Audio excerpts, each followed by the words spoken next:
एक तर आधीच फुले शाहू आंबेडकरांची विचारधारा नसानसात भिनलेली, त्यात वासनांत ज्योतिषी अशोक खरात सारख्या बाबाच्या दरबाराची पायधूळ झाडली असती तर नको नको त्या गोष्टींचा सामना करावा लागला असता.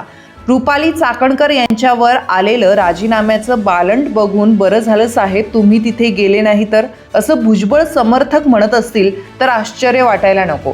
शिवसेना प्रमुख स्वर्गीय बाळासाहेब ठाकरे यांच्या तालमीत तयार झालेलं छगन भुजबळ हे लढवय्या व्यक्तिमत्व, नेहमीच संघर्ष वाट्याला आलेलं हे व्यक्तिमत्व राजकारणात भीष्माचार्य म्हणून ओळखल्या जाणाऱ्या शरद पवारांच्याही सानिध्यात अलीकडची काही वर्ष सोडली तर बराच काळ राहिलं.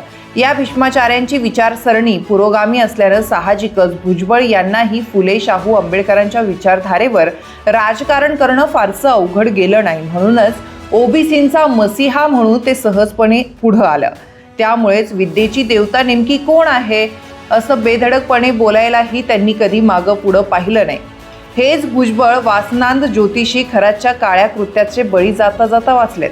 खरातच्या दरबारात उपमुख्यमंत्री एकनाथ शिंदे त्यांच्यासह दीपक केसरकर, विखे पाटील अशा बऱ्याच मंत्र्यांनी हजेरी लावली.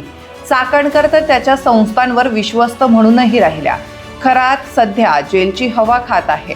त्याच्या संपर्कात जे कोणी आलं ते राजकारणी, अधिकारी वगैरे वगैरे सारेच संकटात सापडलेत. विरोधकांनी खरात लावून धरल्यानं चाकणकरांची विकेट पडली.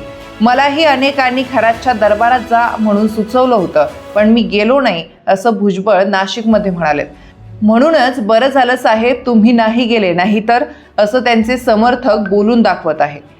एक तर फुले शाहू आंबेडकरांच्या विचारधारेवर राजकीय वाटचाल सुरू असल्यानं खरातच्या दरबारात पाऊल ठेवणं म्हणजे त्याच्या अधिकच विपरीत कृती. विरोधकांनी हेच लावून धरत राजीनाम्यासाठी रान पेटवलं असतं आणि त्यात भुजबळांचा हकनाक बळी दिला गेला असता. एक तर आधीच कोकाटे, झिरवाळ यांच्यासारख्या आमदारांना खुर्ची देऊन सुरुवातीला त्यांना मंत्रिमंडळापासून दूर ठेवलं गेलं होतं. महत् प्रयासानं मंत्रिपद मिळालं, त्यात खरात सारख्या वासनांद प्रवृत्तीच्या आडून मंत्रिपद सोडावं म्हणून विरोधकांपेक्षा स्वकीयांनीच आरोपाची राळ उठवली असती.